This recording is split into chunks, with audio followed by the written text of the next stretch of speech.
Welcome back, everybody. I love corn all year round, but especially in the summer. All you need is a little butter and salt, and you're good to go. I mean, I'll even eat it out of a can, but there are probably classier and more imaginative and tasty ways to have our corn. And that's why our next guest is here to show us all those ways. Hi, Chef Matt Basile. Hi, ladies. Nice to see you. Well, we're delighted to have you here, Matt. And as Lainey mentioned off the top, like really all you need is a bit of butter and salt, and corn is pretty perfect on its own. So why do you think we should change it up? Well, you couldn't be more accurate because corn, locally fresh, is perfect the way it is. Sweet, it's got great flavor.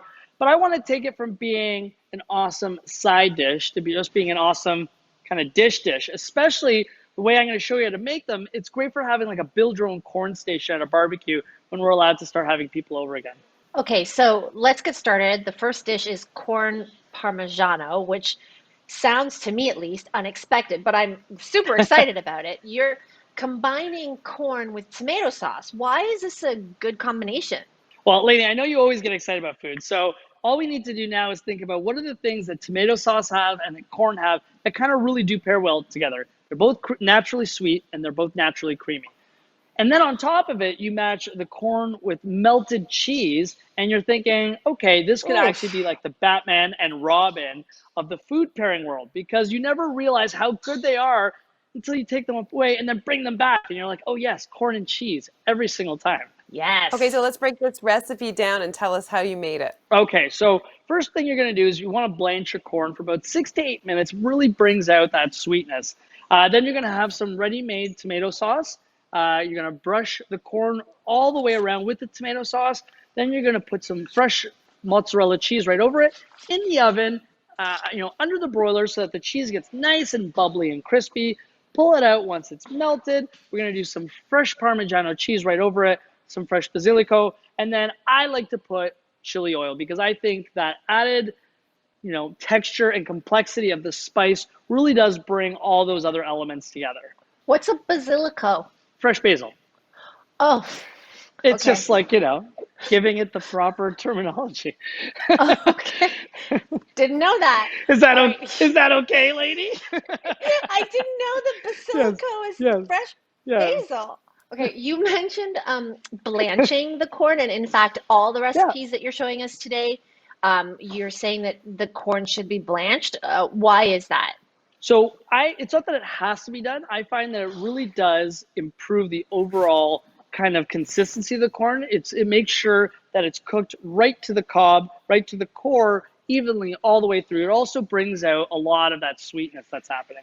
Okay, so next up you have another kind of unexpected pairing. This one is called a candied bacon corn with mustard and crushed pretzels. That's a lot, but talk about why this is a winning combination. Well, it's based, first off, everything goes with bacon. Bacon is just, there for us all the time. And now, when you put it all together the way you've kind of explained, it's basically like a carnival corn cob, right? So I've got some over here, and it takes, butter and mustard and honey and pretzels and bacon, and it's candied and it's sweet and it's savory and it's a lot of fun, but also super tasty. How do you make it? All right, so what you're gonna do is blanch the corn again, like I said, 6 to 8 minutes, just to get it nice and tender and bright and sweet. We're also gonna now get your oven preheated to about 450, and we're gonna layer our bacon on the tray, but if you can, kind of elevate it with a baking sheet or a baking rack rather. That way the bacon, as it's cooking, it's not sitting in its own fat, and it actually has a chance to get super crispy. We're gonna do it for about 10 minutes in the oven. At the 8 minute mark though, you're gonna remove it, brush it with a little bit of honey, put it back in, and let those sugars kind of caramelize over the bacon, making it super sweet and savory at the exact same time. When it's all done, pull it out, crumble it up once it's hit kind of room temperature, and then we're gonna brush your corn with a honey butter kind of mixture, and then we're gonna roll the bacon in that, top it off with a little chopped pretzels, finish it with some mustard.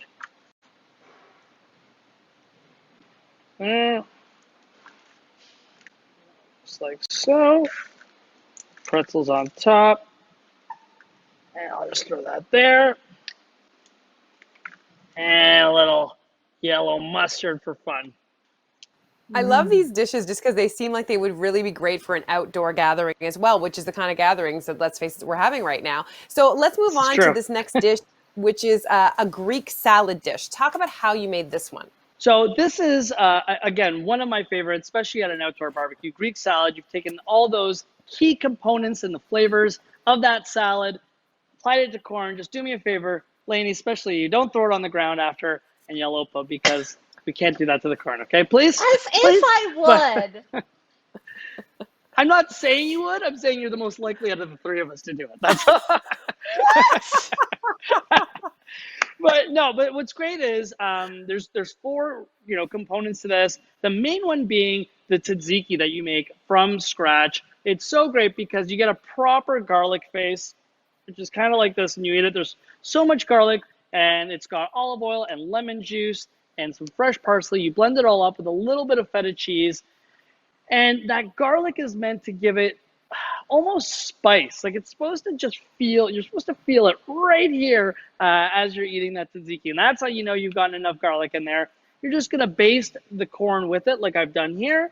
Then to add some chopped tomatoes, chopped Kalamata olives, and then some more crumbled feta right over top. Can you just throw the corn straight on the barbecue? So if you're going to do that, I'm a big believer in starting it off in the husk first.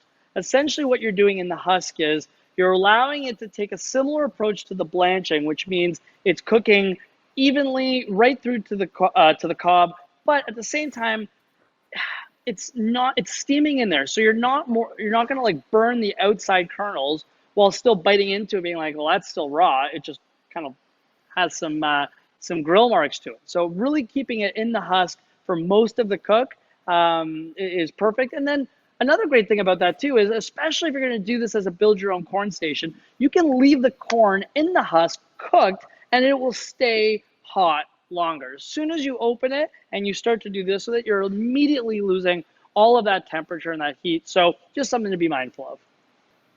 Okay, your last corn dish that you're going to show us is something that I've ordered many times in restaurants, but I've never thought to make it at home. That's Mexican street corn. It's so good.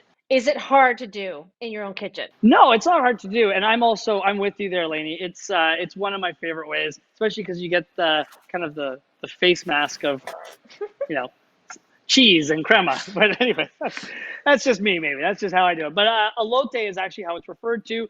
Normally, it's served on sticks, but these hands were made for shucking corn, so I eat it with my hands. Or you can even carve it off the cob and do it as like a seasoned bowl. But it comes with fresh crema, which is essentially sour cream and mayo and lime juice blended together. I have some crumbled queso fresco cheese, some cilantro that's going to go over it. I love to serve it with fresh limes because the acidity that you can just kind of drizzle over top of it. And, also really thinly shaved jalapeno peppers, just kind of sprinkled over top as well. Oh, I love a little bit of heat. Let's talk about queso fresco. What type of cheese is that? So it literally just translates to fresh cheese, which is great. So normally it's cotija that's used. It's, you can find it in some great local stores. You crumble it up and you sprinkle it on top. But if you can't find that, just use a really fresh white cheddar cheese, or believe it or not, cheese curds, because cheese curds are the freshest version of cheddar possible. So they're a lot more pliable and a little squeaky. So you just crumble that up, toss it on top. But try your best to find cotija wherever you can.